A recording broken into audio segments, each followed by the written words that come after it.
as Nina said, I'm quite passionate about biological rhythms, and I find it really fascinating to understand how our human body keep tracks of time or accounts for time or use those beats to organize life and organize time in the organism. And so here you have so from this paper, Biological Rhythms, from another very famous Belgian person, you have a list and the period of those rhythms. And three of my favorite ones are here. So you have the circadian rhythm, the menstrual cycle, and the seasonal rhythm, so that we can accommodate for seasons and so on. And as you can see on top, their period are very different. And so if you do a bit of signal composition, you could imagine how you can have a really precise idea of time just from those rhythms. And so quite fascinating, but imagine if for any of these other rhythms, let's say the circadian clock, you would have pain each time it beats, right? You wouldn't consider that normal. You wouldn't consider that normal to have cramps every day at 2 p.m., right? But we kind of consider this normal for the menstrual cycle. It's expected that you go through some pain. And actually, assuming that this pain is normal has been one of the cause of really long delay in diagnosis of some diseases, and especially endometriosis. So there are a few references that show very clearly that endometriosis, I'm just going to explain what it is, one of the main reasons why it takes so long to be diagnosed, and back in the days it was up to 10 years to be diagnosed, which is extremely long compared to other chronic disease, maybe 36 weeks, so that's kind of the time scale.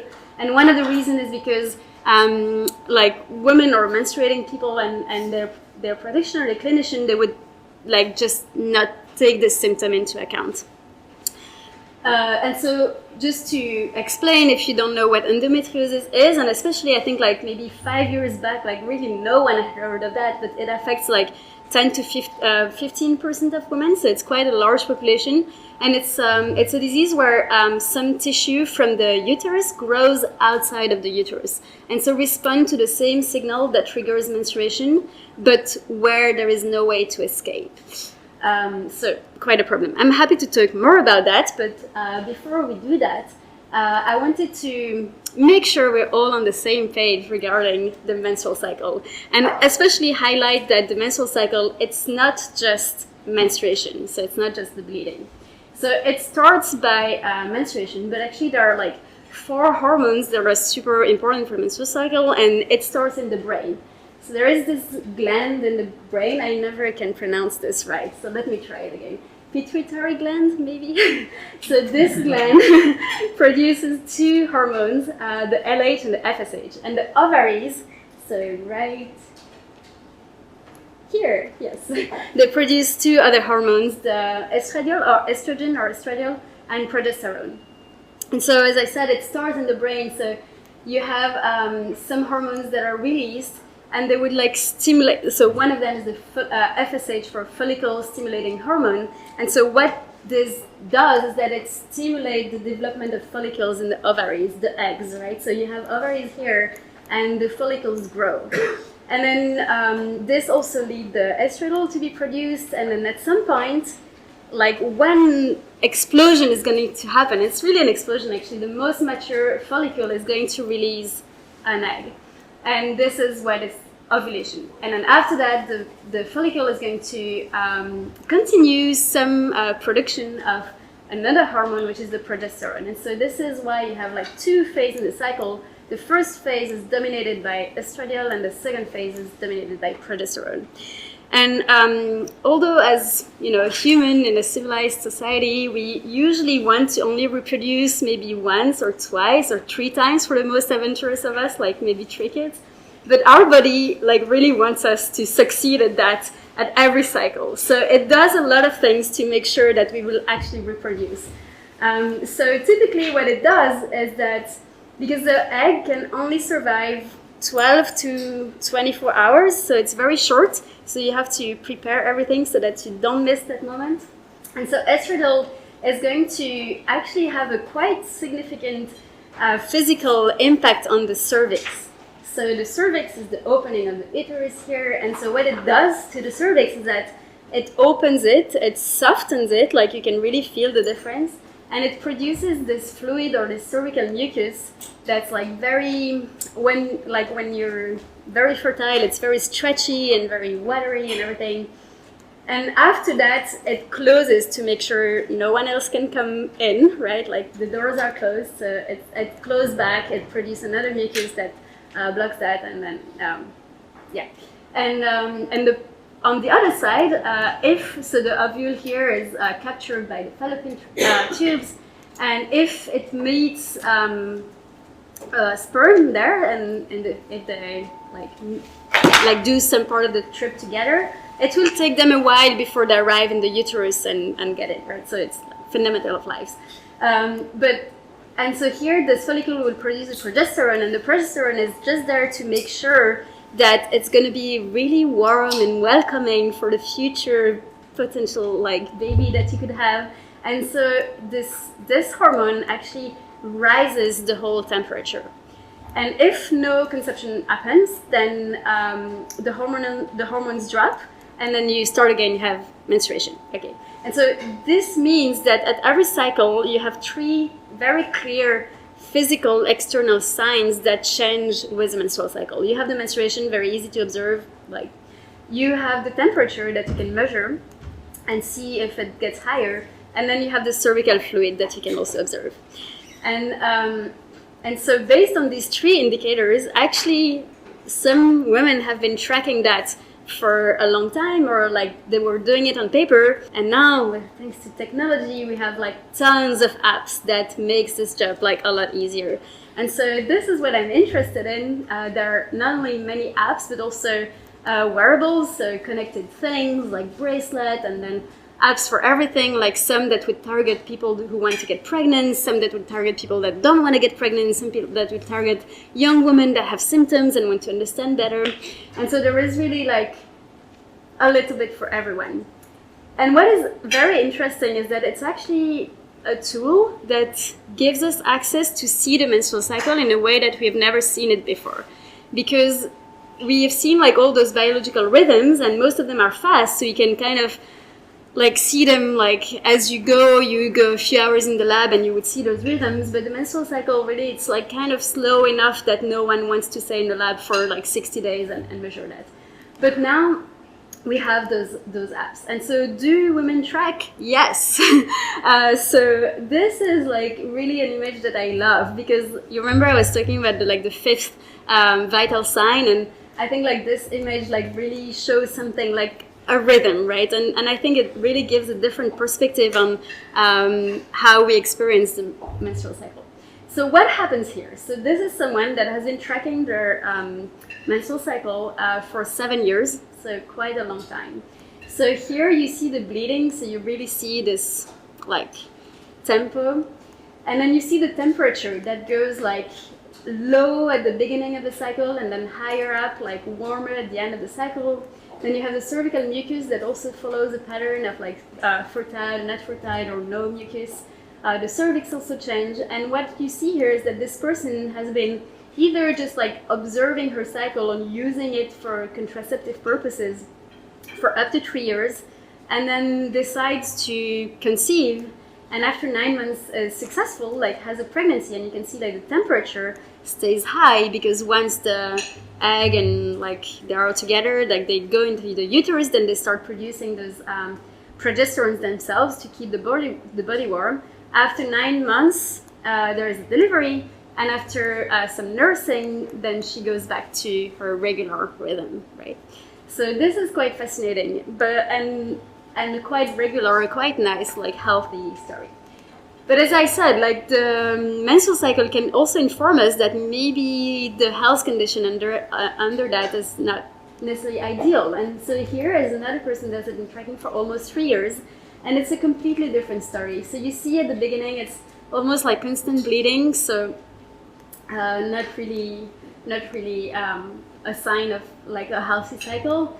And the temperature is very low. Actually, there is no ovulation. There is maybe one ovulation here, and then really like no cycle, no bleeding for a while. And then slowly the cycles like start to tick again, and she's really trying to get pregnant, this woman, and it works here for maybe 1 month, but then the pregnancy doesn't continue, right? So there are lots of things that we can see and understand from this, right? Like now we really have tools, like it's kind of a new microscope, right? We really have a tool to look at menstrual cycle and menstrual health. And so regarding temperature, like does it work, right? Because we often hear like, oh, those old methods of measuring the temperature, like how does it work? So actually at the population level, if you take 100,000 of cycles, which is possible because like so many people uses those apps, you can start like really looking at the pattern. And so you see that in Fahrenheit, you have on average a rise of about 0.7 Fahrenheit. And it's interesting because it's about the same range of the daily variation, right? So you remember I'm also looking at the circadian clock. So every day the temperature goes up and down, but also across the cycle. And the range is approximately the same. So this is why, for example, taking the temperature every day at the same time is important for people who want to track their cycle.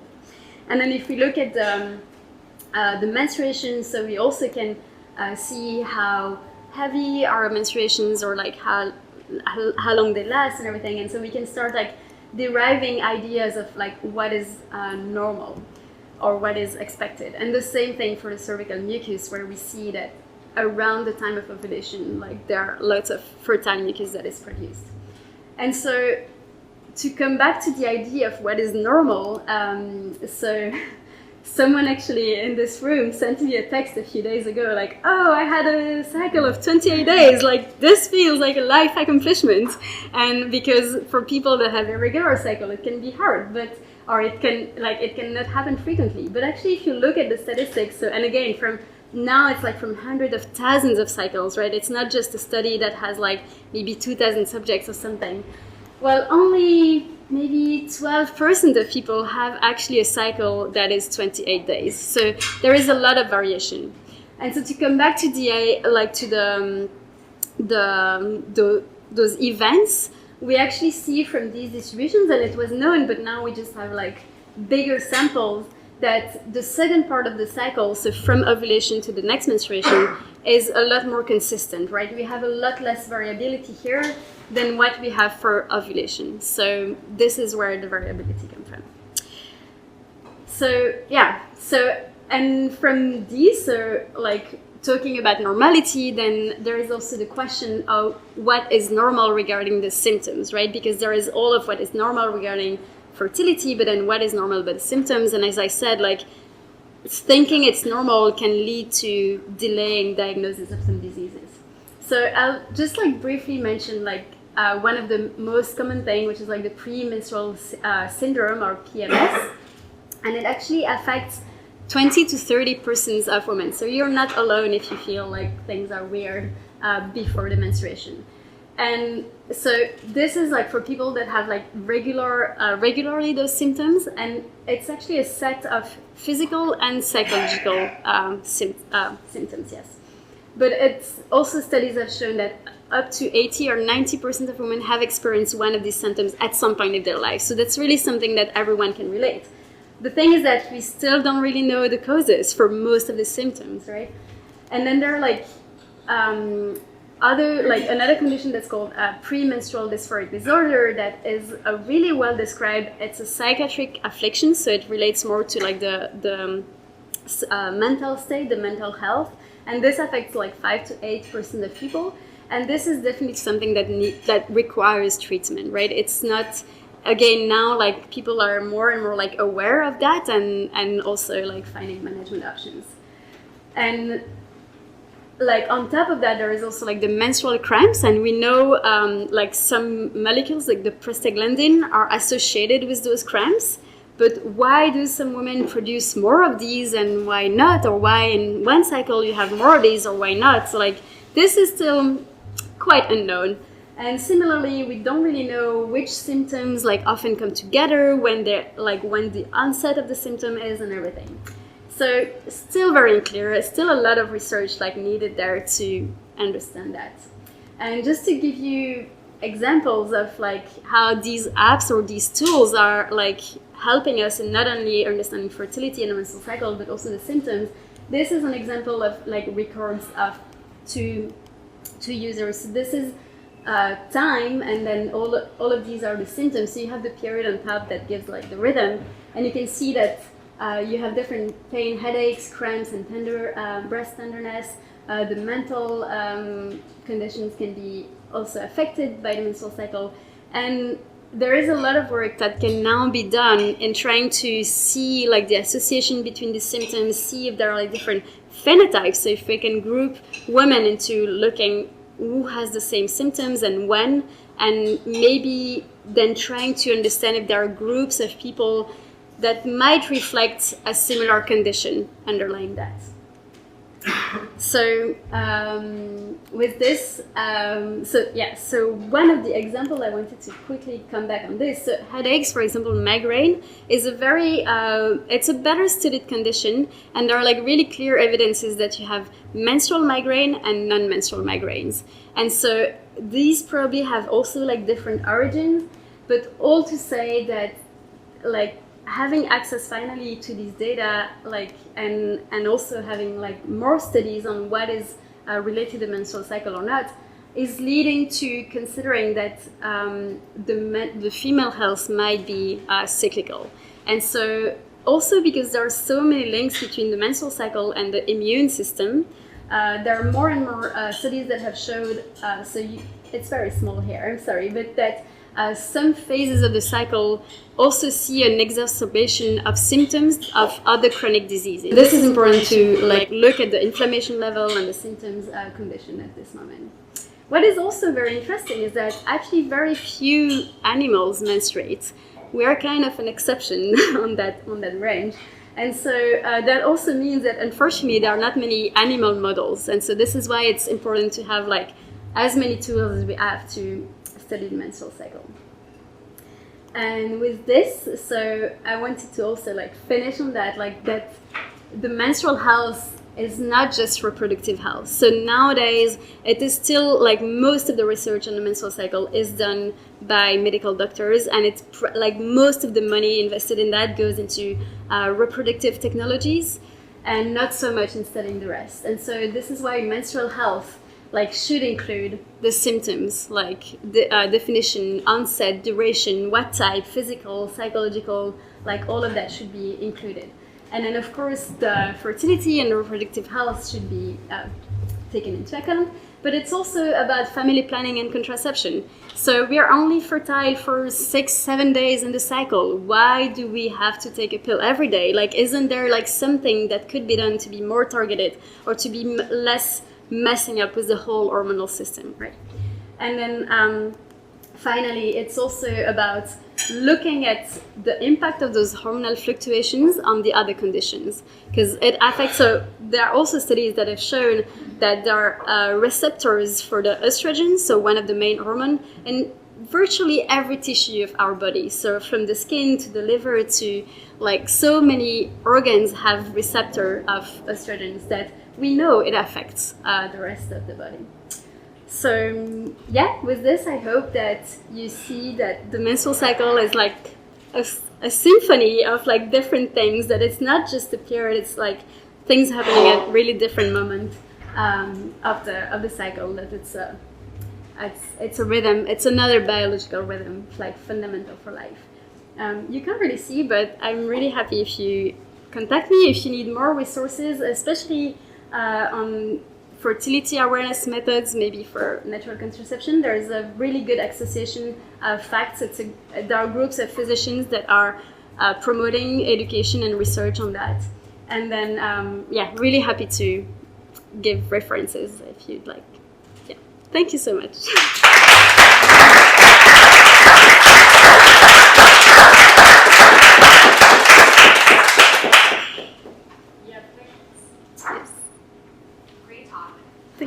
So you started off talking about how women in some traditional cultures get herded away, and then also wearables and digital devices that help us track. Who is trying to bring these first world Yeah, that's a really good question. So there are actually a few societies, and I'm thinking, for example, the Society for Menstrual Research that is promoting that is like giving a voice to the people that are trying to do this. And also, so for sure, wearables and apps like are luxury items. But I actually have seen many women tracking for years, like having like folders of cycles tracked on paper, and you just need a thermometer and then a pencil, and you can track for years on paper. So I've seen that, like many of those methods have actually kind of been developed by religious groups. And they were working in community and having like regular meetings and on those and sharing that. And so there are places in Germany, in Austria, and Switzerland where like women have folders of those cycles tracked by hand. So yeah, we have the technology, and it's great to have access to this massive like amount of digitalized data, but it's also not so expensive at the end, right? Like you have like those two things. And yeah, there are people, and I'm happy to give you the link to this society. Yeah. Yes. In terms of, you were talking about contraception and pills. Yes. Are there research trying to start using all these new data sets to make things less invasive also maybe is there similar research on male for that too? Yeah. I don't know much about males. But yeah, for sure, people are thinking about it and are actually already like just using those fertility signs for contraception. This is already something that exists. And some apps are also either already FDA approved or in the process of getting FDA approved to provide this. What is interesting though is that it's not always the most efficient methods that are led by the people that are able to get those FDA approvals.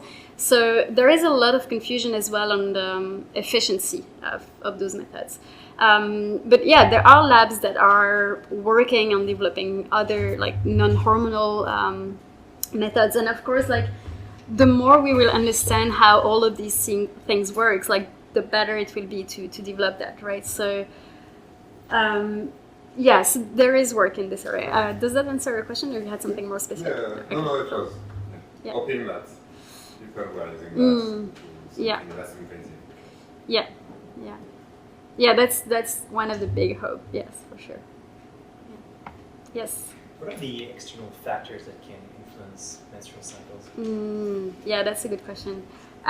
So lots of things actually. So it's a cycle that's so you there is a lot of diversity in the cycle lengths, right? So some people are very regular, but irregularity is normal and part of the cycle. So there are strong links with nutrition. So either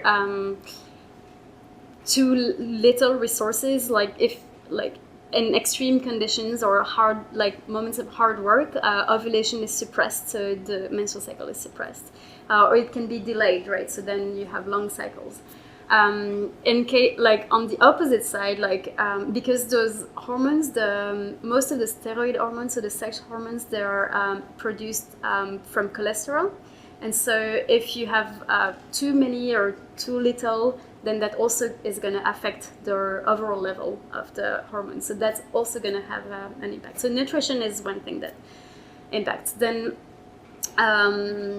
you have also so most of the things that affect are more like behavioral things, like stress is also something that's going to affect the cycle quite strongly. As I said, like physical effort is going to affect as well.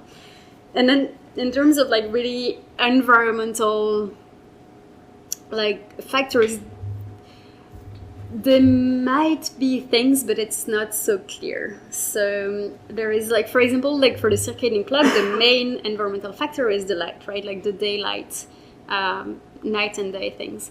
And for the menstrual cycle, there isn't a geophysical rhythm that is clearly associated with that. It's the same period as the like similar period to the moon, but no clear direct effects from one to another. Yeah. Yes. So I just had a quick question that with regards to all this data that Yes. Is it possible to predict if there's someone who's suffering from PCOD?